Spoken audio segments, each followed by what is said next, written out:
So this is Phil with Animal Mentality. Today's guest is Evan Centopani, IFBB Pro bodybuilder. Hey, Evan. What's going on, Phil? Thanks for having me back. It's always great to have you back. Today, we'll be talking about psychology.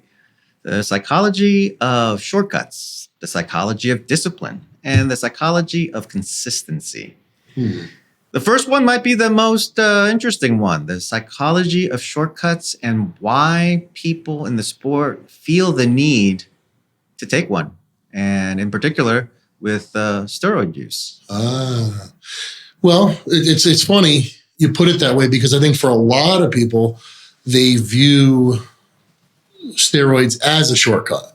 And that certainly could be the case, but I guess you've got a couple different groups of people, right? First, you've got people who have never really worked out before. They're not really into working out. They don't really want to work out, but they just, maybe they want to get in shape. They want to maybe attract girls, whatever it is. So they look at something like steroids as a quick fix because they're not really interested in putting in work. And most often people like that will do a cycle of steroids and either get poor results from it because they're not pulling it all together with the training, the eating, because they really don't want to do any of that stuff, right? They just think that the steroids are magic, right? And that they're gonna make them look the way they want to look, just like a magic bullet. And unfortunately, they usually end up very disappointed. We'll have to come back to that a little bit later, but yeah. But there's a whole other segment of people who are very serious about training, and they do everything right. They train right. They eat right. They're pulling out all the stops, and they get to a certain point where maybe their progress begins to halt, or they've come to the realization that in order to be competitive, they might need to take some stuff. Now, unfortunately, it depends on which type of organization you compete in, but competition is just that. It's competition. It's competitive, and generally speaking, if you're interested in winning or being the best, you try to do everything you can that's in line with that. And unfortunately, there's only so big you're going to get naturally, and there's only so much progress you can make. So people will begin to look to steroids as a way to enhance their training, improve recovery, and essentially bring them to the next level. But I guess that's a group apart from those looking maybe purely for a shortcut. Yeah, well, let's widen the net a little bit. And obviously, we're not talking just about lifters, bodybuilders, or power lifters, but anyone who's engaged in any kind of competitive athletic endeavor, right? So what do you think? Is it people who want the shortcut? What is the psychology of that person, whether he's a lifter or an athlete who's looking to that? Okay. If you're someone who views steroids as a shortcut, that tells me a lot about what I need to know. What I mean is, if you're a person who views steroids as this magic bullet, and I'm gonna take this and I'm just going to, it's going to take me where I want to go, right? That's the key. It is going to take me where I want to go. You're already at a loss. You're already a loser, and I'll tell you why. Steroids don't take anybody anywhere. People who are champions, they may use steroids, but they use the steroids. They're already on their way. They're already going places. It's like when you're younger, okay, and you're playing basketball. The kid who thinks that getting a pair of Air Jordans, that's going to be the thing that's going to make him a better basketball player. He's if you're good at basketball, you could be good at basketball in a pair of slippers. So it's the same kind of thing. It's people looking for the magic, and what they're doing is they're neglecting and they're downplaying very much to their own disadvantage the importance of nutrition, training, all the other aspects of the lifestyle that it takes to be a champion, whether it's a champion athlete, champion bodybuilder, etc.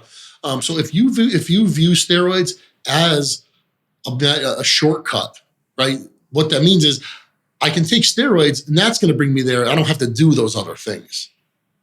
Right. Well, what do you think about the people who aren't necessarily competitive bodybuilders or lifters who look at them and say, well, anybody could do that. Look, they just got big because they use steroids. So in a way, steroids becomes a kind of shorthand for cheating, as if nothing else matters, right? Well, I think anyone who says that is only showing their own ignorance. Now, okay, I compete in bodybuilding. Right? I know where I'm at, and I know what I've done, and I also am able to look at a lot. I train people. I know a lot of people in the industry, and I know what a lot of other people have done, and I know where they're at. Right now, if it was just that easy, there'd be a lot of people who didn't end up so disappointed with, there's a lot of people who set off down that road and they don't ever achieve a fraction of what it is they thought they were going to achieve.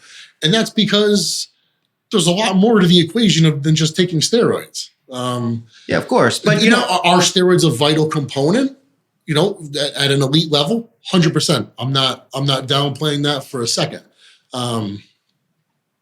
It is a vital ingredient, but to just reduce it to, well, I look like him if I, no, you wouldn't, dude. I'd gladly pay to see you run that experiment, because look, how many guys in the sport look like Ronnie Coleman? I mean, Ronnie Coleman was like from another planet. He was one of a kind. Now, all the guys have access to the same stuff. Ronnie didn't look the way he did because he had better stuff than everybody else, or because he just had access to things other people didn't. Of course not. In any generation of athletes, whether they're bodybuilders, baseball players, or whatever, the people who are champions because they're fucking champions. They may use other things along the way, right? But that's not the distinguishing factor. I'm sorry. And that thing that makes a person a champion, whether it's heart or drive or passion, is a thing that can be seen. It's everything together. It's the ability, and this is anyone who's successful in life. They've got this ability to tick all the boxes, right? They don't only have the physical gifts, the genetic tools, but they've got the mind, and they've got the willpower. They've got the brain to be smart enough to do what's necessary. They've got the willpower to do what's necessary, and they've got the physical gifts that means that all these things are going to actually make a difference, right? There could be guys out there who they take all the right stuff. They lift weights great. Their training is impeccable. They eat all the right foods, and they just don't have a lot to show for it because it's not in their cards genetically. They're not meant to look that way. It is not in their DNA. They will never have that kind of size. They're not built for it. Right. And so some of the things that you're talking about, Evan, we'll talk about in a bit, the psychology of discipline, the psychology of consistency and stick-to-itness that really makes you a champion beyond other things. And it's the thing that's invisible because people can't see it. They don't have the time to see it. So it's a lot easier just to say, that's just the drugs. That's all it is. Yes. And I'll tell you this too. There's a whole segment of people that compete naturally, right? They're drug-free. And I think that's great.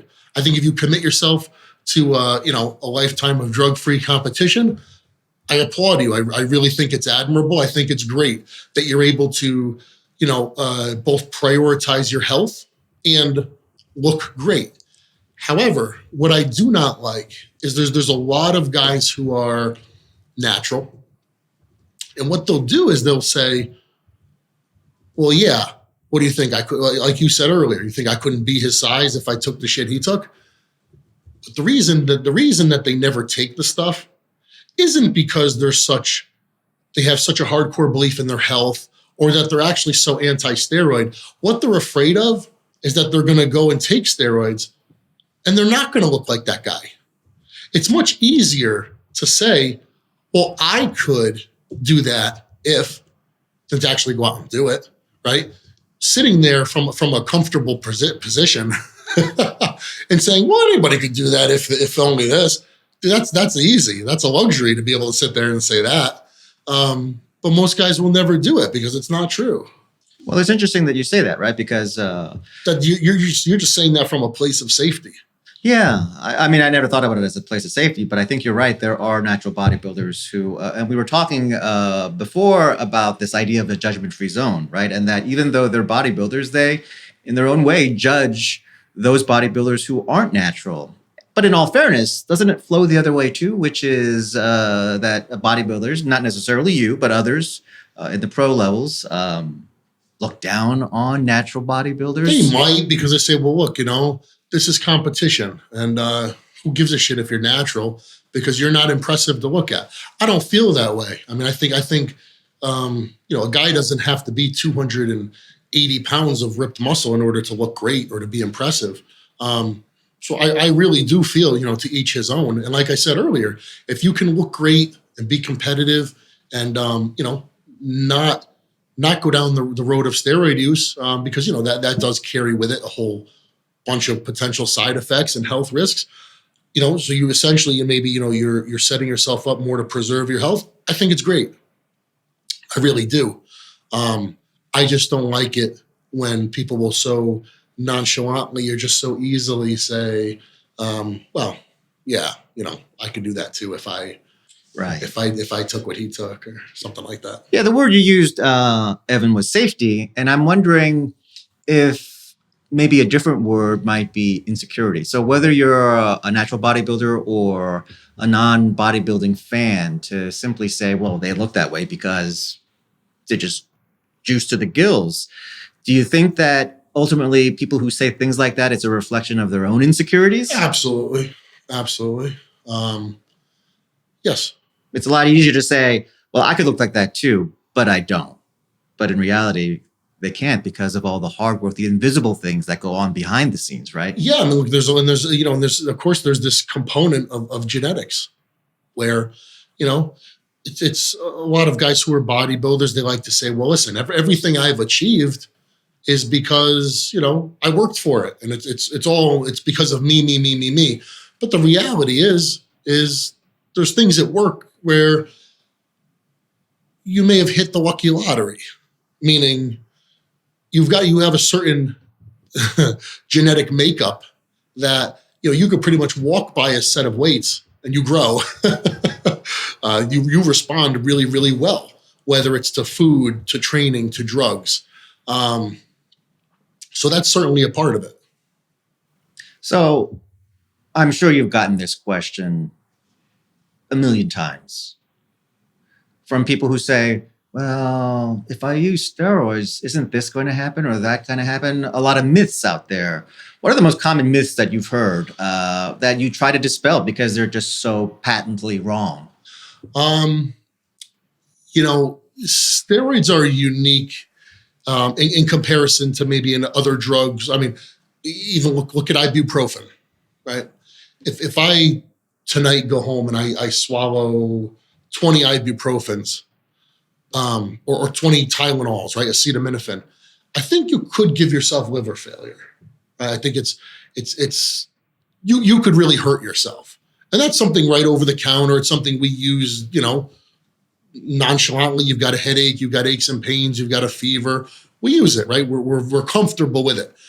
If I put a bottle of, testosterone on the table, right? It can give you a dose that's 10 times the dose meant for a horse. And guess what? Nothing happens. There is no acute effect. You can't take too much steroids and it's going to impair your driving and you're going to crash your car. With steroids, the effects are, people don't generally die from steroid use. They will die from secondary effects, meaning, okay, if you've been using steroids chronically for 20 years, 30 years, and they cause high blood pressure for you, right? Well, that's going to destroy your kidneys. But the steroids themselves are not kidney toxic, right? And whereas one person might get high blood pressure, the next one won't. So just like, male pattern baldness, I had a friend back, way back when we first got into this. And first time he did a cycle, all sorts of hair fell out. He wouldn't touch it again. Now I've been going, not proud to say, but I've been going at this for a while. Luckily, I've still got my hair.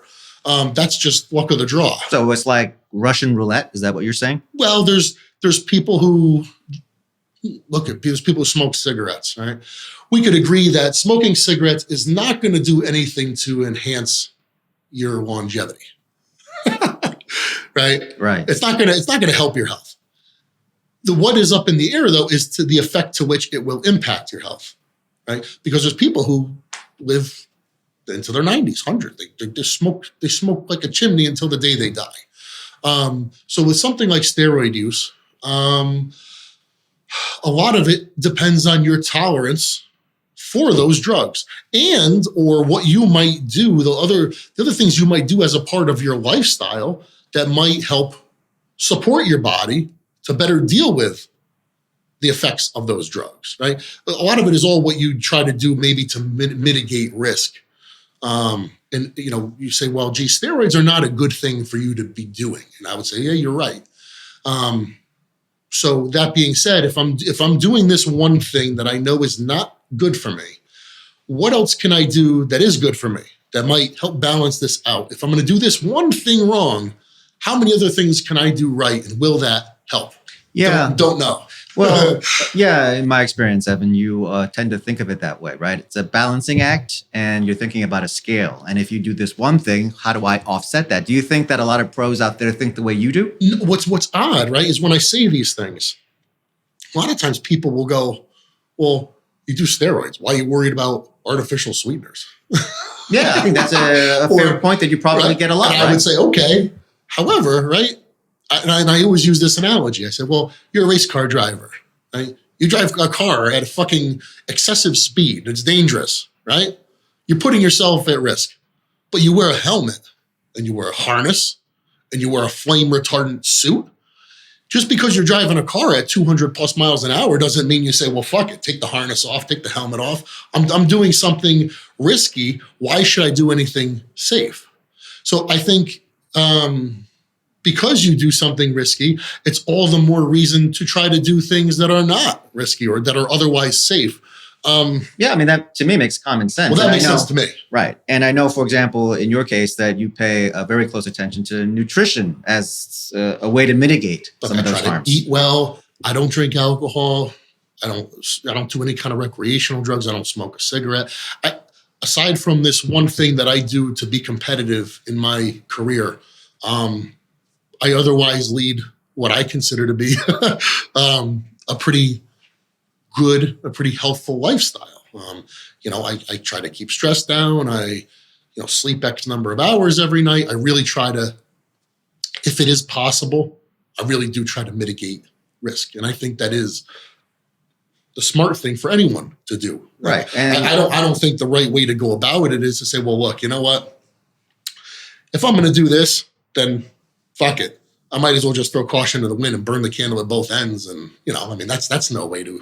But is that a perception or an attitude that is shared among other bodybuilders in the pro ranks? Well, surprisingly, and I haven't witnessed this a lot because I'm not a part of that scene. But I've heard all sorts of stories about bodybuilders, also being into other things, and they like to party and they're out at clubs, and there's alcohol and all sorts of party drugs, which. For some people who get involved in the sport, they may have an addictive personality to begin with. And the steroids maybe are just another kind of addiction. So steroids aren't a gateway drug.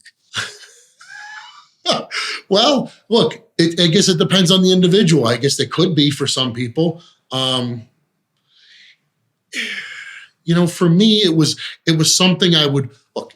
Would I rather not do them? Of course. Why would I ever want to put something in my body that could potentially hurt me, right? But I also, just being honest, it's a necessary, unfortunately, it's a necessary component of being competitive.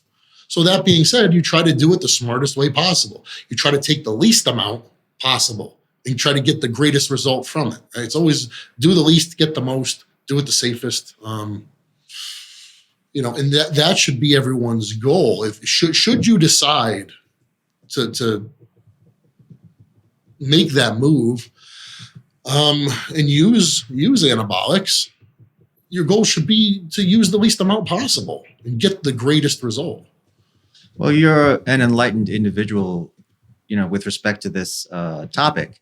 Now, for you to offset these harms, this necessary evil, what would be the top 1, 2, or 3 things that you do as a strategy to personally offset that? Nutrition, what would nutrition rank, for example, or sleep, or what would be the top 3 things for you? I think that all of us, right? We all will be hit with, exposed to things that are dangerous, all right? Whether it's radiation, whether it's certain chemicals. And I think that for all of us, our greatest defense is nutrition. Because a lot of diseases, the way I understand it, arise or the body isn't able to effectively deal with certain stress factors because there's just a lack of adequate materials, meaning a certain right nutrients, right nutrition. I think that's the key thing for all of us. None of us are going to live in a bubble. We're all going to be, look, there's people, they never take steroids, they get cancer or they get some other kind of disease, right? For a lot of us, the point is we're exposed to things, right, on a daily basis. Part of it we may inflict on ourselves, and part of it might be things that we're just, we're kind of just a bystander. Right. Yeah, environmental. So I think for all of us, our nutrition should be, is our greatest ally. Is number one. Number two, if I had to choose, I think exercise. Look, being physical. If you look at things from an evolutionary perspective, we are meant to move. We're meant to be physical. Sweating and moving and raising our heart rate and getting our blood pumping. That's the way our body it works best. It keeps things in check. It detoxifies itself. You have to move. So I think diet, exercise, and then third, I would say probably sleep. Because sleep is the opportunity you give your body, to undergo a restorative process. Maybe sleep and keeping stress to a minimum are kind of go hand in hand. Or maybe if you've got a full eight hours of sleep each night, then your body is better equipped to deal with heavy stress. Because look, we know we can't avoid stress altogether, just as we know we can't avoid all sorts of other things. But how can we best take care of our bodies and best equip our bodies so that our body is strong and able to deal with these factors? Right. In terms of nutrition, do you, in your experience, have a certain food that you think is the best food for you to help you offset some of these potential harms? I'm a big believer in leafy green vegetables, especially as someone who consumes a lot of animal protein. I consume a lot of chicken and fish and eggs and a little bit of red meat. I think that vegetables go hand in hand and they kind of complement that protein consumption. But I think green vegetables in general, I think they help to oxygenate the blood and to clean the blood. And they help just keep everything moving properly. Leafy green vegetables. And a lot of bodybuilders, they don't eat their vegetables. I guess your mom was right. My mom was right. You think you know everything, but you don't. So going back to something I was thinking about earlier, is there like 1 or 2 or 3 of the biggest myths about steroid use that you run into from people you talk to? And what is the truth if those are myths? Well, the number one myth I think is it's cheating. Now, whether you're in an organization who tests everyone or doesn't test anyone at all, right? Say the baseball division you're a part of, they don't test any of the athletes. Well, then, hey, look, technically everybody's got the same, you make the decision to do it or not do it. and this, we're not talking about high school athletics here. We're talking about professional athletics. And then when things become a profession, look, there's money up for grabs. We're talking about careers. Things get competitive. And the reality is that, especially in sports, people do what it takes to win. But even if you compete in an organization that tests, now, as I understand it, Major League football or whatever, they do a lot of testing. Of course, there's ways around testing. What I'm saying is, in any given sport, either nobody's doing it or almost everybody's doing it. Right. So if everybody's doing it, it's not cheating. Yeah. Everybody else doing the same thing. Do you find that there's a stigma regarding steroid use with people who are doing it wrong versus people who are doing it right? Or no, that's not really something that exists? I mean, look, doing it right or wrong, I mean, from a strictly the medical perspective, right? Using steroids for anything other than a medical purpose, right? Maybe to replace male testosterone, to basically to bring up your hormone level to what it's supposed to be, a restorative process. Anything other than that is abuse by definition. So, whether you use, double the therapeutic dose or 10 times the therapeutic dose, you're technically abusing it, especially if you're using it for, for sports or to put on muscle. That's because you're not using it for its original intended purpose. By definition, it is abuse. Right way to do it versus a wrong way. Like I said, even though it's all abuse technically, that being said, yes, I think there's a smart way to approach things. I mean, look, some steroids, the majority of the injectable steroids, they're relatively easy on the liver, right? A lot of these oral steroids that people use, they're attracted to them because they don't want to take, they don't want to do an injection.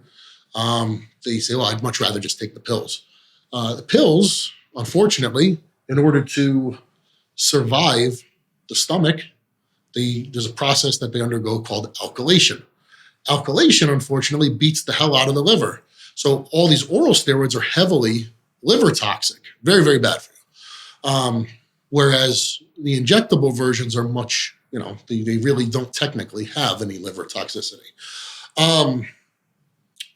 So, I would say somebody who just loads up on a lot of oral steroids and maybe is reckless in terms of the amount of the doses they take and the duration which they make their cycles, I would say is really being pretty stupid, being pretty haphazard.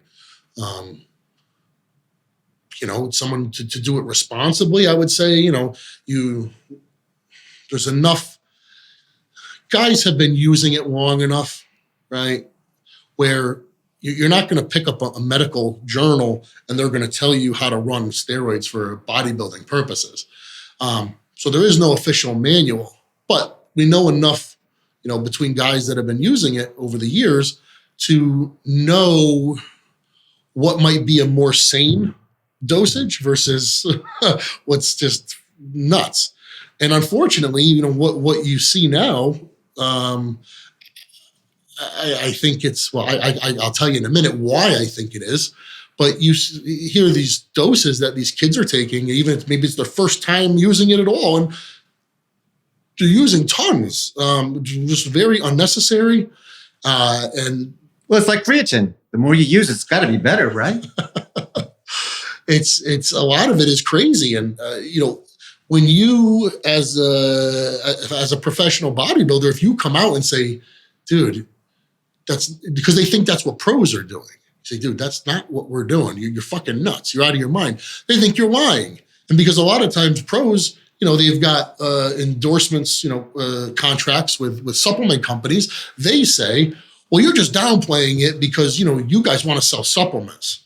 I said, dude, we're not denying, we're not telling you we're natural, or that these things don't get used, but we're just telling you you're out of your fucking mind. You're using too much.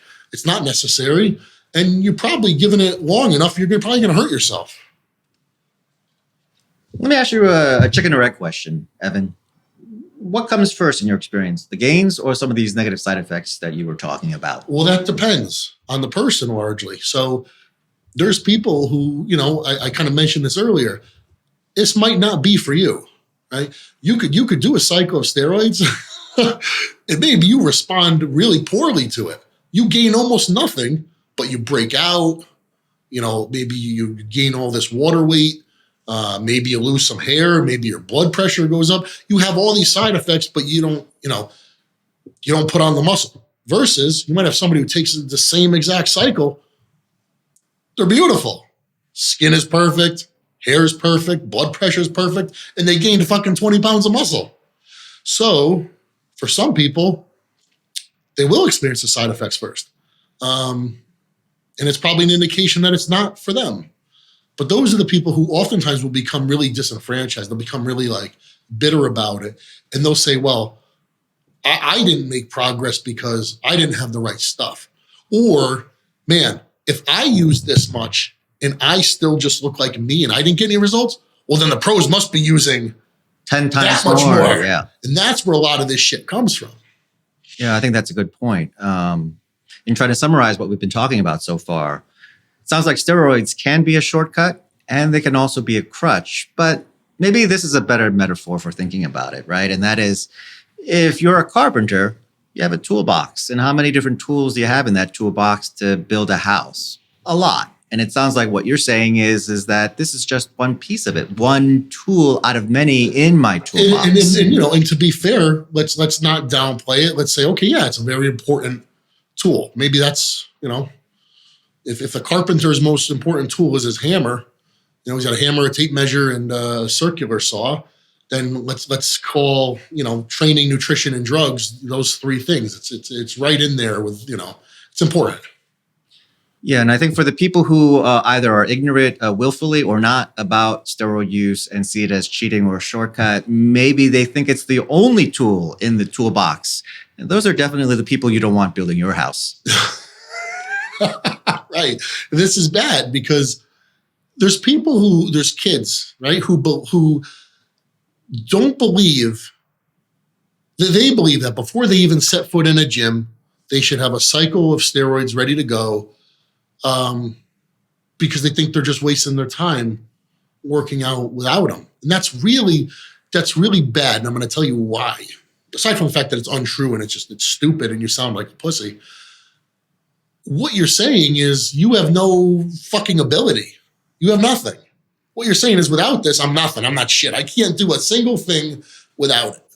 That's weak. I mean, think about what you're telling yourself with that message. A terrible thing to think of yourself. Yeah, I think that's absolutely right. Also, we had a great conversation today, Evan, and I'm glad we talked about it. Some things that, are important to talk about. But at the end of the day, the most important thing is not so much what you do. It's about how you frame your thinking about what to do, right? And that's the psychology part. Yes. Yeah. I mean, very rarely is what you do more important than how you do it. Two different people could do the exact same thing, but one does it one way, another does it another way, and that's the devil is in those details. That's right, and I know you used this word a couple of times, and really, it's really the word, and that is to do anything, to get anything worthwhile. There is no magic. It's just hard work. You got to bust your ass. I mean, hey, I guess you could hit the lottery, right, in life. But that's so few and far between. I mean, the recipe, people ask me all the time, what's the secret? Dude, there's no secret. There's no secret. Yeah. I mean, it's day in and it's whether it's someone who's successful in business or someone who's successful in athletics. It's day in and day out doing the shit that nobody else wants to do. And that's what separates you.